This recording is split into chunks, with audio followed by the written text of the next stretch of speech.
할렐루야. 아멘. 부활 주일 오후 예배 함께 말씀 나누게 돼서 대단히 영광이고, 또 리브가 루디아 헌신 예배 설교하게 돼서 대단히 감사합니다. 저도 심장 박동이 막 빨라지는 걸 느껴요. 여기 서니까 얼마나 떨리시겠습니까, 그죠? 네, 다 그럴 수 있습니다. 저도 지금 막 너무 떨려서. 예. 오늘은 마가복음 3장 7절부터 35절, 아니 3장 31절부터 35절 말씀으로 주님의 뜻대로 행하는 자라는 제목으로 말씀 잠시 나눕니다. 원래 오늘 본문 말씀은 3장 7절부터 35절까지를 다룰 건데요. 자세히 다룰 수는 없지만 그러나 이것이 묶여있는 이야기입니다. 나누어져 있는 이야기가 아닙니다. 물론 부분 나눠서 설명할 수 있지만 제가 오늘 택한 주제와 제목에 의하면 7절부터 35절을 함께 봐야 되는 그런 주제입니다. 주님 마음 주셔서 이렇게 다룰 거니까요, 참고해 주시면 좋겠습니다. 고난주간이 시작되는 지난 월요일날 밤에 자다가 문자 3통을 연거푸 받았는데 참 우연치고는 심각한 일이었습니다. 한 분은 70 정도 되신, 제가 오랫동안 알고 지낸 목사님의 아버님, 후배 목사님의 아버님인데 심장이 약해서 시술을 여러 번 하셨던 분인데 정신을 잃고 쓰러졌는데 속칭 그 응급실 뺑뺑이를 돌고 있는 중이라고, 병원을 찾지 못해서 밤에 돌아가실 수 있는 상황이라 기도해달라는 문자를 한 통 받았습니다. 되게 가깝고 오랫동안 알고 지낸 분이라 되게 안타까웠죠, 자다가. 조금 있다가 잠들려고 하는데 또 문자가 왔는데, 어머님, 이분은 한 87세 되신 권사님인데 이분도 그 따님과 어머님을 제가 잘 아는 분이고 수십 년 알고 지낸 분입니다. 이제 생명이 위독하다는 문자를 또 받았습니다. 조금 있으니까 또 문자가 왔어요. 이게 고난주간 월요일 시작하는 밤에 3통의 문자를 받고 3분 다 상당히 생명이 위독한 상황이었다고 저한테 연락하면서 전화를 하기는 힘들어서 문자로 기도를 부탁하는 톡이었습니다. 근데 제가 기도를 이제 좀 하고 다시 잠드는 상황에서 그분들한테 차마 이 얘기를 문자로 전해드리면 혹시 마음이 상하실까 해서 문자는 못했는데 제 마음에 이 안타까움이나 마음 졸임보다는 상당히 마음에 큰 평안이 찾아왔습니다. 되게 마음이 평안해서 잠을 잘 잤어요. 잠을 못 자야 되는데 가까운 사람들이었고 제가 오래 알아왔던 분들이라 잠이 들 수가 없는 참 안타까운 상황이었는데 평안한 가운데 잠이 들었어요. 근데 그렇게 평안한 마음이 찾아온 이유는 무엇이냐면 제 마음에 이런 생각이 퍼뜩 들었어요. 잠시 기도하고 눈을 감고 있는데 저분들이 살든 죽든, 저분들이 어떤 상황에 처하든 저분들은 주님과 함께 계실 거니까. 할렐루야. 눈을 감고 돌아가셔서 바로 눈 떠도 주님과 함께 있을 거고, 다시 살려주셔서 이 땅에 사는 동안에도 주님과 함께 계실 텐데, 어떤 상황이 돼도 주님과 같은 자리에 함께 있겠구나라는 생각이 제 마음에, 다 아는 이야기지만 제 마음을 너무 평안케 했고, 그리고 평안히 잠들 수 있었어요, 저는. 첫 번째 문자 하셨던 분, 두 번째, 세 번째 분도 다 살아계시지만 첫 번째 특히 심장이 위독해서 시술로는 안 되고 이번에는 가슴을 열어야 됩니다, 목사님. 그래서 가슴을 열었어요. 그러니까 흉부를 절개해서 심장 부위까지 가까이 간 거죠. 상당히 위독한 수술이었는데 지금 여튼 살아계십니다. 제가 이 일을 겪으면서 지난 한 주간 고난주간 동안 이사야 말씀을 고난주간에 통독을 했는데 51장 1절에 가서 참 귀한 말씀이 제 마음에 와닿았는데 이 말씀이랑 맞닿아서 일어난 일들이 제 마음속에 해석되었어요. 51장 1절은 메시지 성경에서 이렇게 얘기합니다. 하나님을 찾는 일에 매진하는 너희여, 이렇게 쓰고 있어요. 자나깨나 너희들은 하나님 찾고 있지? 하나님 찾는 일에 매진하는 너희여. 그리고서 조금 더 진도를 나아가면 이사야 64장에 이렇게 얘기합니다. 반드시 만나 주실 거라. 할렐루야. 하나님을 찾는 너희여 염려하지 마요. 반드시 그분은 너희를 만나 주실 거다라고 이사야는 그렇게 말하고 있습니다. 부활하신 그 주님이 이 자리에서 또 우리 일생 동안에 우리가 그분을 찾기를 매진하고 우리가 어떤 일을 통해서든 그분을 바라본다면 그분께서 우리를 만나 주실 것이라 믿습니다. 우리는 사실 그 소망을 갖고 있기 때문에 이 자리에 있는 줄 믿습니다. 신앙의 삶이나 성도의 삶이나 우리의 간절한 소망이나 우리를 늘 새롭게 하거나 우리에게 능력을 주거나 또는 우리가 신앙적으로 성숙하게 하는 모든 일의 중심에는 무엇이 있냐면 우리가 그분을 만나는 것이고 그분을 경험하는 것이고 그분을 좀 더 알게 되는 것인 줄 믿습니다. 여기에 모든 게 있는 거죠. 이렇게 본다면 우리에게 일어난 좋은 일이나 나쁜 일이나 우리가 당하는 고난이나 우리의 슬픔이나 우리가 겪는 하루의 모든 다양한 일들은 또는 우리가 짊어지고 있는 모든 사명들은 단 하나의 목적을 향해서 있는 것입니다. 그분을 더 알고 그분을 경험하고 그분을 조금씩 더 만나가는 것. 여기에 목적이 있는 줄 믿습니다. 마가복음은 오늘 3장 7절부터 35절까지 빨리 다룬다고 했는데 3장 6절까지 지난번 설교를 통해 나눴는데 기억나십니까? 지금 마가복음을 진행 중입니다. 근 1년 넘게 마가복음을 진행 중이에요. 이 마가복음 1장과 2장은 무엇을 다루고 있냐면 예수 그리스도가 누구신지 그를 드러내는 말씀을 쓰고 있고요. 그리고 또 하나는 하나님 나라가 어떤 것인가에 대해서 쓰고 있습니다. 이제 마가복음 3장과 4장은요 분위기가 바뀌면서 3장은 그것을 어떻게 누리냐, 하나님 나라와 예수 그리스도를 어떻게 우리가 누릴 수 있느냐, 살아가는 거. 4장은요 믿음을 가지고 어떻게 예수 그리스도와 하나님 나라를 누릴 수 있느냐, 믿음에 대해서 얘기합니다. 4장은 이제 다음에 4장을 다룰 건데 이 4장은 예수님께서 믿음을 보여주는 자들에게 어떻게 반응하고 계신지 그 얘기를 4장에 계속 쓰고 있어요.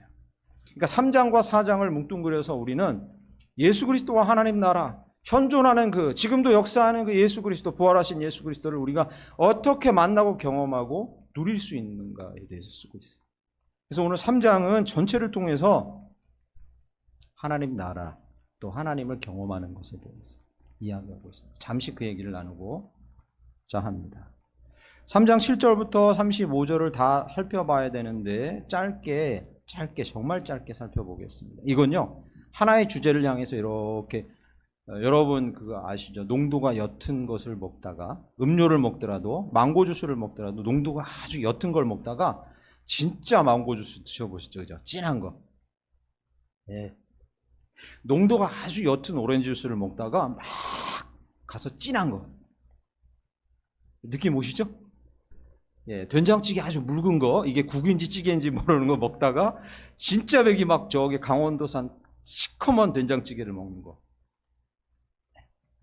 오늘 3장 7절부터 35절은 하나님을 만나는 자들의 모습을 농도가 옅은 것부터 진한 것으로 이렇게 점층적으로 핵심에 가깝게 우리를 유도해 갑니다.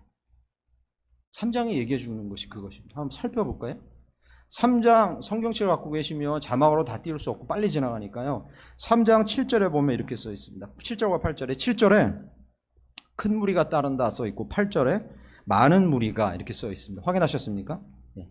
우선 첫 번째 이야기, 4개의 이야기가 이 3장 7절부터 35절에 담겨 있는데 첫 번째 이야기는 대상이 누구냐? 주인공이 누구냐? 큰 무리, 많은 무리. 다른 말로 하면요, 많은 사람들, 예수 옆에 모인 많은 사람들, 큰 무리, 많은 사람들. 이게 주인공입니다. 첫 번째 이야기. 그럼 이들은 왜 모였냐? 왜 모였냐? 10절, 11절에 보시면 병 고침 받았고 귀신을 내쫓아 주셨던 그 기적을 보고 모인 사람들.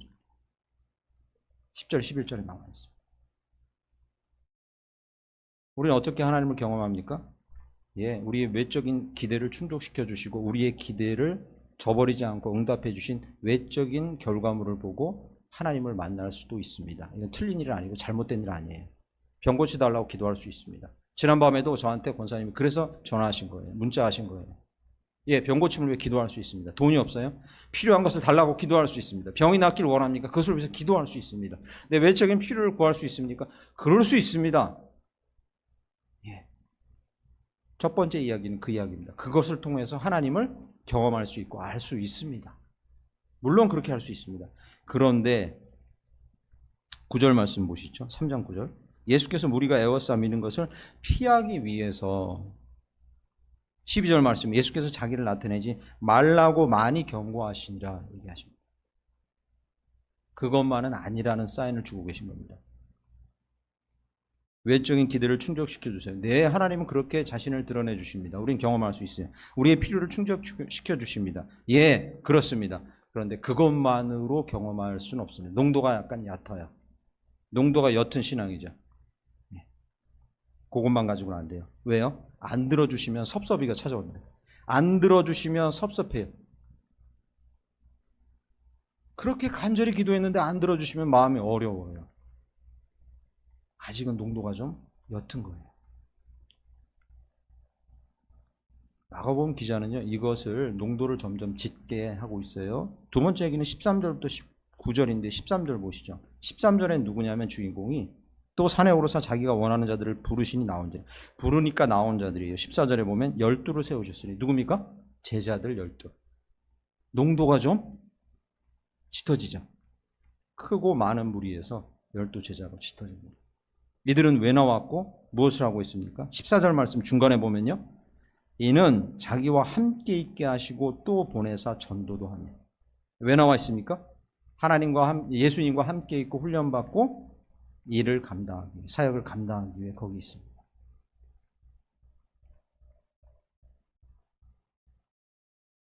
그런데 예수님께서 16절과 17절에 이들에게 아주 재미있는 일을 하나 행하십니다. 보시죠. 이 12를 세우셨으니 시몬에게는 베드로라는 이름을 더하셨고 17절에요, 우레의 아들이라는 이름을 더하셨으며. 보셨죠? 이름을 더하셨다는 얘기를 2번 반복합니다. 이름을 더하셨다는 의미는 이것입니다. 그들의 마음을 살피고 치유하셨다는 얘기예요. 이름을 더하신다는 이 개념이 무엇이냐면, 베드로를 보고 왜 시몬에게 베드로라는 이름을 더하고 우레의 아들이라고 더했냐? 그들의 성격을 파악하시고 그들이 앞으로 어떻게 될지 파악하시고 그들을 어떻게 사용할지 파악하시고 그들의 상처를 보시고 그것을 어루만져 주시면서 세워주셨다는 얘기예요. 농도가 조금 짙어져요. 주님 앞에 나왔습니다. 단순히 필요를 구하고 그것을 얻는 단계에서 떠나서 조금 더 나아가서 주님이 만지심을 경험합니다. 치유함을 경험합니다. 상담을 경험합니다. 주님께서 우리의 마음 가운데 우리를 위로하시는 것을 경험합니다. 그러면서 주의 일이 맡겨지고 그것을 감당하게 됩니다. 조금 농도가 짙어지죠, 그죠? 우리는 그것을 통해서 하나님을 경험합니까? 할렐루야, 합니다. 우리 헌신 예배를 드리시는 여전도의 회원 여러분, 내 마음을 만지시고 내 삶을 만지시고 나를 위로하시고 나를 치유하셨던 그분 앞에서 내가 나의 것을 드리고, 방금 찬양한 대로 나의 것을 드리고 헌신합니다. 사역합니다. 열심히 일합니다. 그러면서 우리는 주님을 만납니까? 만납니다. 주님을 경험합니다. 여기서 농도가 더 짙어집니다. 여기서 끝나지 않습니다. 왜냐하면요, 치유를 받고 내면이 회복되고 열심히 일하다가 어느 순간 누군가는 반드시 예외 없이 번아웃 되는 상황에 또 부딪히니까. 그러시죠?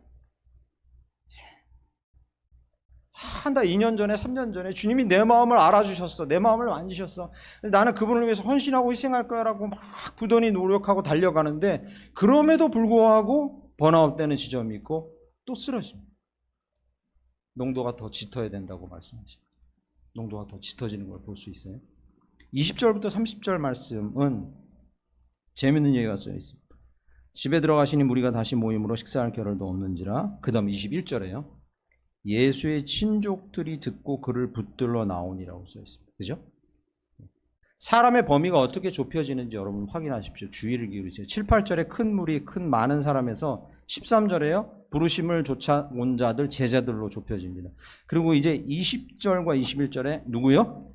예수의 친족들 이렇게 씁니다. 한글 성경은 그냥 친족들이라고 써 있지만 원어 성경이나 영어 성경을 뒤져보면 이것은 친족들이라는 단어가 아니에요.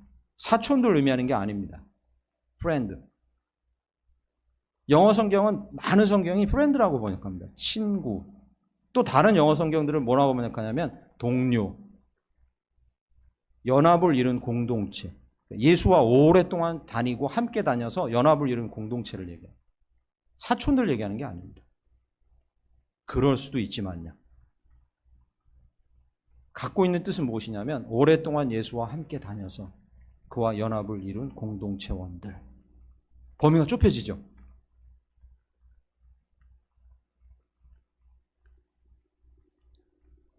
그런데 그들이 오해하고 예수를 붙들어 나왔습니다. 왜요? 미쳤다고 예수가 미쳤다고 생각하고 쫓아온 거죠. 귀신 들렸다고. 그런데 보십시오. 20절부터 30절 말씀의 핵심은 29절에 있습니다. 29절 가서 보실까요? 누구든지 성령을 모독하는 자는 영원히 사하심을 얻지 못하고 영원한 죄가 되느니라 하시니 써있어요. 예수님께서 그 말에, 그 웅성거리는 말과 찾아와서 자기가 미쳤다고 자기를 붙들러 가려는 동료들, 그리고 연합체, 그 공동체원들에게, 그리고 모여있는 사람들에게 하신 말씀이 이게 뭐냐면, 성령을 모독하는 자는 영원히 사하심을 얻지 못하고 영원한 죄가 되느니라, 이렇게 얘기합니다. 성령을 모르면 너희들 천국까지 못해 죽어. 예, 맞는 말입니다. 그러나 이 말씀에 좀 더 풀어서 설명한 해석은 이것입니다. 성령께서 나의 구원 사역과 내가 너희들의 주 되심을 너희에게 적용하는 분인데 그분을 존중하지 않으면 참된 신앙으로 나올 수 없어. 그 얘기입니다. 다시 한번. 여기서 성령을 모독한다고 했는데 이 모독한다는 단어가 좀 낯선데요. 예수님 이렇게 말씀하신 거예요. 성령께서 내가 이룬 구원 사역과 내가 너희의 주인 된다는 사실, 이 진리를 적용하고 너희에게 실현시키는 분인데 이분을 인정하지 않고 이분의 사역을 존중하지 않으면 너희는 구원과 나의 주됨을 경험하지 못할 거야. 이 얘기를. 농도가 좀 짙어지죠.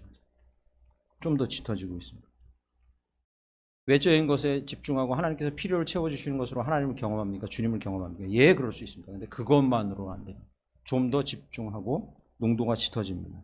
치유하시고 만지심이 있고 주님이 부르심이 있고 맡겨진 사역이 있습니다. 열심히 하고 보람을 얻습니다. 주님을 경험합니다. 그것으로도 안 됩니다. 더 나아가서요. 더 본질적으로요. 여러분과 제 안에서 예수 그리스도의 구속과 예수 그리스도가 우리의 주인이심을 매번 매순간 확신시켜 주시는 성령님을 의지하지 않고는 제대로 하나님을 경험할 수 없습니다. 믿으십니까? 거기까지 좁혀지러 가는 거예요. 본질적인 부분까지. 이야기가 그냥 쭉 늘어놓은 4개의 이야기가 쭉 늘려져 있는 그런 이야기가 아닙니다. 이게 본질적으로 더 깊은 곳으로 들어가고 있는 거예요. 농도가 짙어지면서.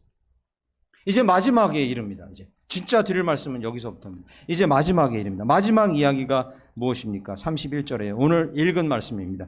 그때 예수의 누가? 어머니와 동생들. 이제 누굽니까? 큰 무리 많은 무리에서 부르심을 쫓아 나온 제자들에서 그의 동료들과 연합체인 공동체원들에서 이제 어디로 옵니까? 가족. 관계의 깊이가 어떻게 되고 있어요? 깊어지고 있어요. 예수님의 가장 근접한 곳으로. 가장 근접한 곳으로 깊어지고 있습니다. 철저히 의도된 기술이에요.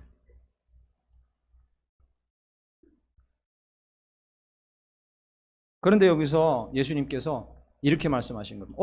내 옆에 있는 가족이 나랑 친한 것 같이 보여?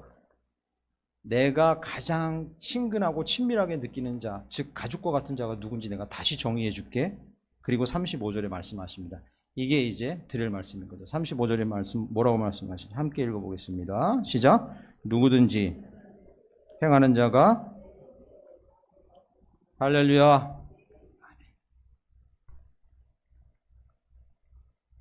피부치로서의 가족이라는 개념을 뛰어넘은 누가 정말로 하나님과 가장 근접한 거리에서 가장 친밀하게 그분을 경험하고 그분을 알 수 있는가라는 것에 대해서 단적으로 예수님께서 결론 내려주십니다. 뭐라고요? 나의 뜻을 행하는 자. 하나님의 뜻을 행하는 자. 예, 주님이 우리의 필요를 채워주시고 공급하시는 것으로 우리의 기도에 응답하셔서 우리의 간절한 기도들을 응답하시는 것으로 하나님 경험할 수 있습니다. 치유하시고 우리에게 일을 맡겨주셔서 그것을 열심히 함으로 하나님 경험할 수 있습니다. 성령님의 역사를 의지해서 주님의 구속하심과 주되심을 경험함으로 하나님 경험할 수 있습니다. 그리고 더 나아가서 우리가 흔들리지 않게 정말로 흔들리지 않게 그분을 계속해서 경험해 갈 수 있는 가장 중요하고 실제적인 방법을 예수님께서 이제 말씀하시는 겁니다. 여러분 대답해 보시죠. 그게 무엇입니까? 하나님의 뜻대로, 다시 한번, 하나님의 뜻대로. 할렐루야. 그러니까 3장 전체를 통틀어서 마가 기자가 3장 전체를 통틀어서 단언코 얘기합니다. 하나님을 경험하길 원하면 여러분 하나님의 뜻을 행하십시오. 하나님을 경험하길 원하시면 하나님의 뜻을 행하십시오. 그걸 말씀하고 있어요. 하나님의 뜻을 행하는 것이 무거운 짐입니까? 하나님의 뜻을 행하는 것이 의무감으로 우리가 마땅히 해야 할 일입니까? 저희 아버님은 저 목사 된다고 고등학교 때 서운했다고 말씀드릴 때 아버님 저한테 근심 가득한 얼굴로 이렇게 말씀하신 게 기억나요? 아직도? 성주야, 성도가 사하면 집사는 칠해야 되고 안수집사 8하고 장로 9하고 목사 10해야 되는데 이런 얘기 저한테 하셨어요. 너무 큰 부담이었어요. 그게 너무 큰 부담이었어요. 그런 부담스러운 자리입니다. 그거 너 할라냐? 그걸 네가 하려고 그러냐? 그러셨어요. 여러분에게 부담입니까? 하나님의 뜻을 행하는 것이 부담입니까? 하나님의 뜻을 행하는 것이 정말로 우리에게 짊어진 의무감인 짐입니까? 그것이 좋은 성도라는 호칭을 받기 위해서 우리가 해야 될 일이니까 마땅히 해야 합니까? 만약에 그렇다면 오늘 말씀 낮에 들은 대로 부활이 없고 부활을 믿지 않는 사람이 정말 비참하고 불쌍한 사람이라고 하는데, 이 부활절날 그 말씀을 들었는데 저는 그렇게 생각합니다. 만약에 하나님의 뜻을 행하는 것이 여러분에게 너무 큰 부담이고 짐이라면, 그렇게 해서 하나님의 뜻을 행하는 것이 우리의 삶이 됐다면 저는 조심스럽게 생각합니다. 그런 사람도 불쌍한 삶입니다. 정말로 어쩔 수 없는 짐 같아서 이걸 져야 된다. 그러나 예수님께서 오늘 말씀하십니다. 하나님의 뜻을 행하는 것은 뭐다? 하나님을 더 알게 되는 복된 길이다. 할렐루야. 정말 복된 길이다.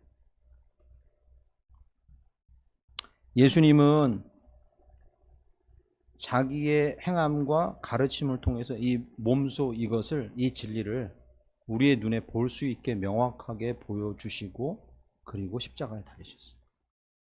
참 놀랍고 아름다우신 분이죠. 이거 명확하게 보여주셨어요. 요한복음 4장 32절과 34절 말씀을 띄워주실 수 있습니까? 한번 볼까요? 예. 4장 32절의 얘기입니다. 배경이 되는 내용은 수가성, 우물가의 여인, 기억나시죠? 그 얘기입니다.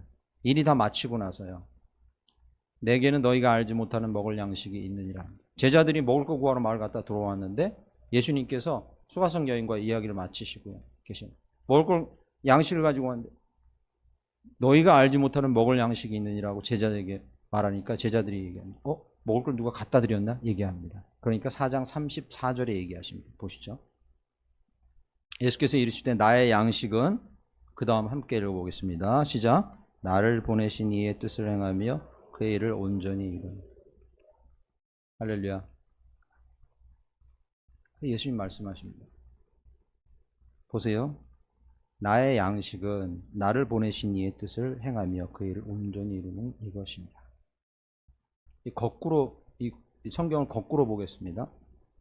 내가 하나님의 일을 행하고 그의 일을 이루면 나의 필요가 자동으로 공급된다. 그 말과 똑같습니다. 내가 하나님의 뜻을 행하고 그의 일을 이루기로 했을 때 나는 공급자이신 하나님을 경험한다. 이렇게 보면 좀 의미가 색다르죠.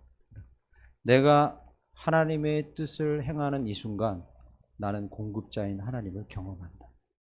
할렐루야. 왜 하나님의 뜻을 행하는 것이 그분을 경험하는 것입니까? 하나님의 뜻을 행하려고 작은 일이든 큰 일이든 그것을 행하려고 하는 자에게 하나님은 무슨 일을 행하겠습니까? 그 일을 통해서 자기를 드러내려고 우리에게 능력을 주시고 행할 힘을 주실 줄 믿습니다. 그렇게 해서 하나님을 경험하게 됩니다.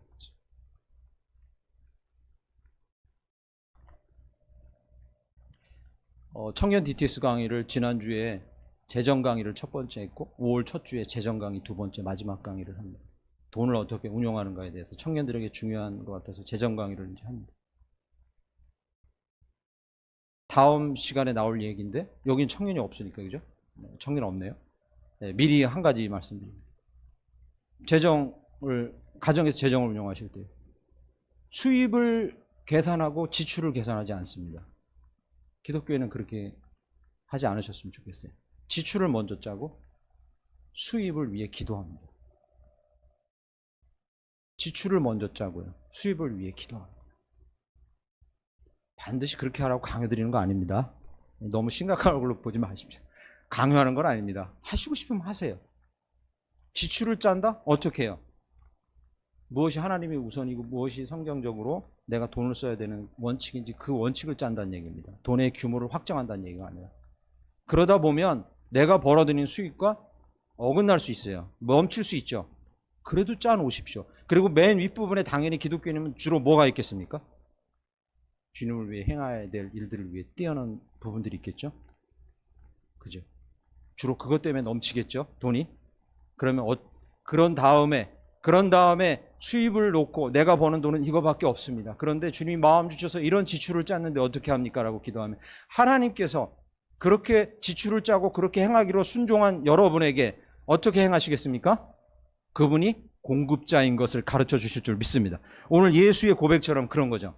내가 그의 일을 행하려고 한다면 나의 양식을 그가 주실 것이다. 할렐루야. 네. 여기서 양식은 양식만을 얘기하는 게 아닙니다.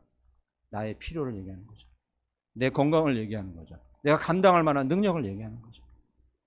여러분이 하나님의 뜻을 행하려고, 저와 여러분이 하나님의 뜻을 행하려고 작은 일을 행할 때 하나님께서는 우리의 모든 부분의 공급자가 되신다는 사실을 증명해 주실 줄 믿습니다. 그런 방식으로 자신이 살아계시다는 것을 우리에게 보여주실 줄 믿습니다.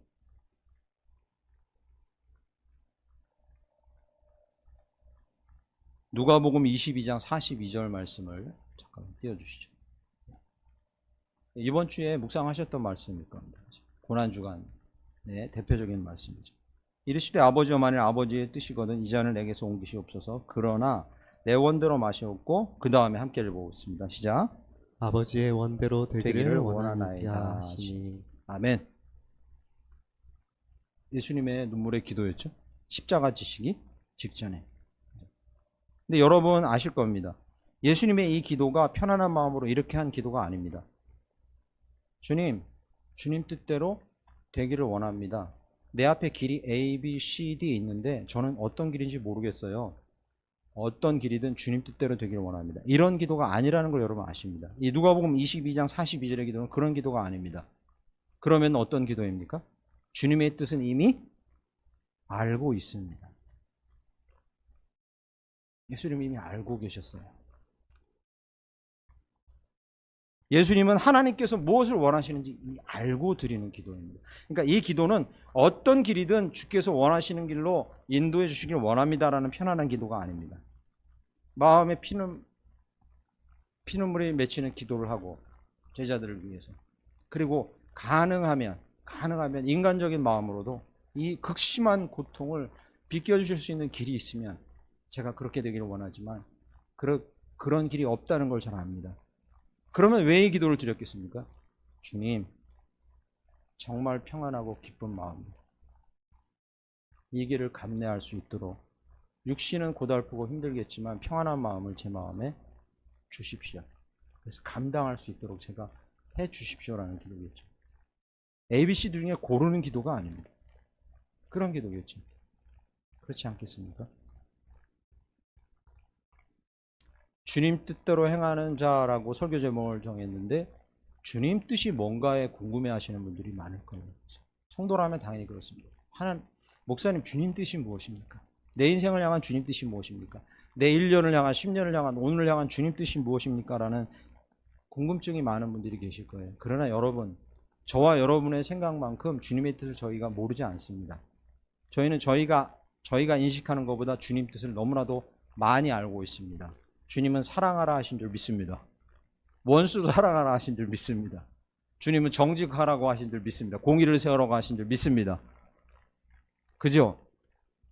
불의한 자를 대적하고 불쌍한 자를 도우라고 하신 줄 믿습니다.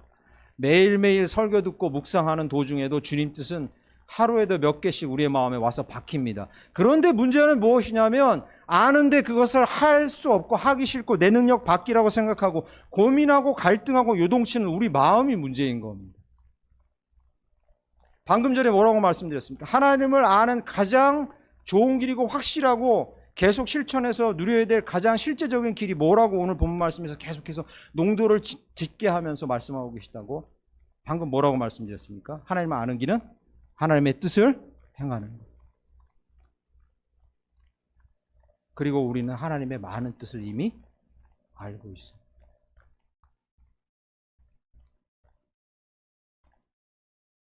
예수님께서 본을 보여주신 겁니다. 얘들아 너희는 그렇게 할 때 누가복음 22장 42절에 내가 기도한 것처럼 이렇게 기도해. 어떻게 해요?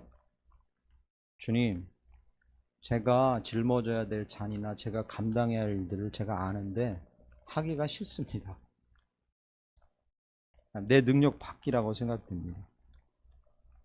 제가 마음이 어렵습니다. 이거 하려니 힘드니까 고통스럽습니다. 다른 사람은 편하게도 안 하고도 사는데 나만 짊어지려니 억울합니다. 이런 요동치는 마음 가운데 예수님 본을 보여주십니다. 누가복음 22장 42절 말씀처럼 이렇게 기도하라고 본을 보여주십니다. 어떻게 해요? 아버지 뜻대로 되기를 원하나이다. 다른 말로 바꿔서요. 아버지 기쁘게 감당할 수 있게 제 마음의 평안을 주십시오. 할렐루야. 아버지 평안하고 기쁨 가운데 이 일을 감당하고 이 일을 통해서 주께서 행하시는 걸 내가 볼 수 있게 해주십시오 라고 기도하라고 말씀하고 계십니다.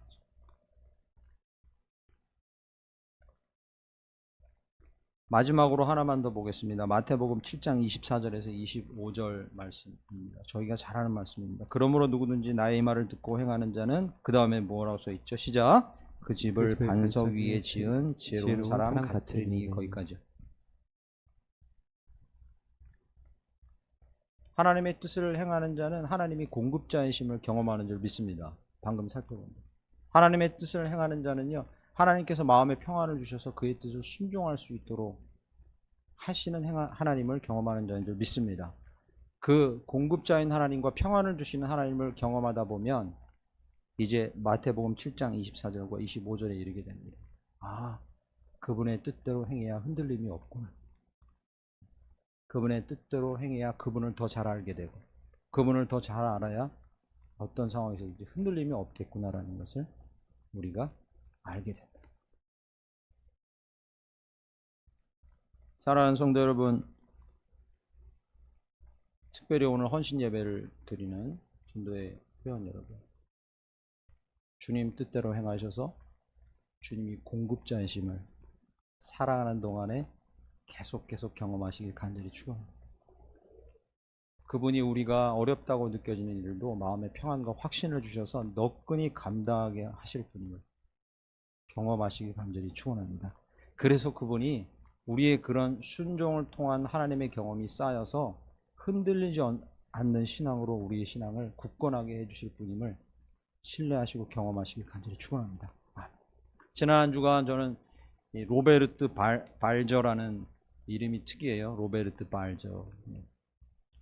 독일 문학가인데 19세기에서 20세기를 중간을 걸쳐서 살았던 사람입니다. 1800년대 태어났으니까 1800년대 말에 태어났다가 1900년 어간에 죽었으니까요. 좀 오래된 사람이죠.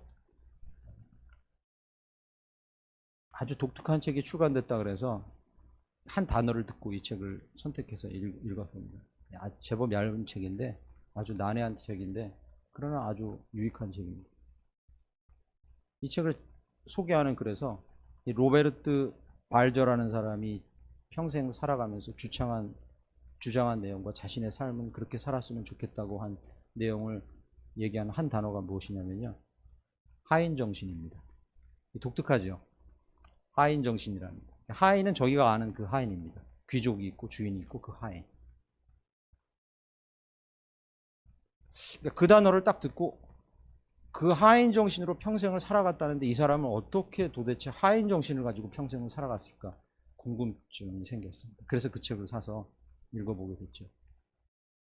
근데 그 더 놀라운 사실이 뭔지 아십니까? 실제로 하인 정신이 필요하다. 이 시대 당시에, 지금도 그렇지만 그 시대에 하인 정신이 필요하고, 여기서 말하는 발저의 하인 정신은 공명심을 내려놓고 다른 사람을 섬김으로 말미암아 우리 자신이 고양되는, 즉 더 높은 수준의 인간이 되는 것을 경험하기를 원하는 정신, 이게 하인 정신이라는 거예요. 기독교인은 아니에요. 그러나 인류애를 생각하면서 인간상, 바람직한 인간상을 생각하다가 이 사람이 철학자인데 그렇게 이르게 된 건데, 그게 하인 정신입니다. 공명심을 내려놓고 다른 이들을 섬김으로 자기 자신의 인간성을 고양시켜 높이는 것, 그것이 하인 정신이라는 거예요. 근데 놀라운 게 뭔지 아십니까? 실제로 그 하인 정신을 몸에 체득하려고 브뤼셀에 있는 하인 양성 학교에서 하인 양성 훈련을 받고 실제로 하인으로 살았다는 겁니다. 그 정신을 배우려고. 물론 평생 살지는 않았지만요, 그것이 몸에 체득될 때까지 살았답니다. 제가 이 부분에 맞닥뜨리면서 제 자신이 부끄러워졌다는 걸 느꼈어요. 어떤 생각이 머리에 들어옵니다. 이 사람은 기독교인도 아니에요. 그렇게 써있지 않아요. 어떤 생각이 들어왔고 그것이 바람직한 인간상이라고 머릿속에 들어왔답니다. 아, 그렇구나라고 만 게 아니라 어떻게 해요? 그렇게 한 거죠. 그렇게 하니까 그 정신이 자기 안에 더 들어온 겁니다. 그리고 하인의 삶을 내려놓고 다시 평범한 썰러맨으로 돌아갔을 때 정말로 바람직한 인간상으로 살아가는데 도전을 많이 받았다는 이야기가 글의 끝부분에 이렇게 나옵니다. 주님의 뜻을 행하는 것이 우리가 추구해야 될 바인 줄 믿습니다. 그것은 의무적으로 그렇게 행해서 우리가 훌륭한 교인이라는 소리를 듣거나 또는 집사답거나 장로답거나 목사답다는 소리를 들으려고 하는 것이 아니라 그분의 뜻을 행하는 것이 그분을 알고 경험하는 유일하고 가장 실제적이고 가장 지속적인 길이라는 것을 우리가 알았을 때, 그러면 우리가 선택할 길은 하나입니다. 하인 정신을 알려면 하인으로 일해야 되고, 하나님의 뜻을 알고 그것이 하나님을 아는 길이라는 것을 우리가 배워서 알게 됐다면, 설교를 듣고 알게 됐다면 우리는 뜻을 행해야 합니다. 할렐루야. 주님의 뜻이 무엇인지 가르쳐 주시고 그것이 우리의 삶에서 어떻게 작게라도 순종함으로 우리가 실천할 수 있는지 우리의 마음 가운데 생각된다면 그것을 행해야 합니다. 행할 때 하나님께서 그분이 누군지 우리에게 밝히 보여주시고 우리의 신앙을 고양시켜 주실 줄 믿습니다. 훨씬 더 높은 수준으로, 더 성숙한 수준으로 끌어올려 주실 줄 믿습니다. 요단강에 발을 디뎌야 갈라진다고 말씀하실 때 디뎌야 갈라집니다. 외치라고 말씀하실 때 외쳐야 무너집니다. 돌아야 무너진다고 말씀하실 때 돌 때 무너집니다. 주님의 말씀에 순종하시고 그분을 경험하시고, 그래서 우리의 작은 순종이 그 크시고 높으신 하나님을 경험하는 일생의 경험으로 우리를 높은 수준의 성도로 고양시키고 성숙하게 하실 줄 믿습니다. 그런 모든 성도님이 되시길, 그리고 고린도의 회원님이 되시길 간절히 축원합니다. 기도하겠습니다. 감사합니다, 주님.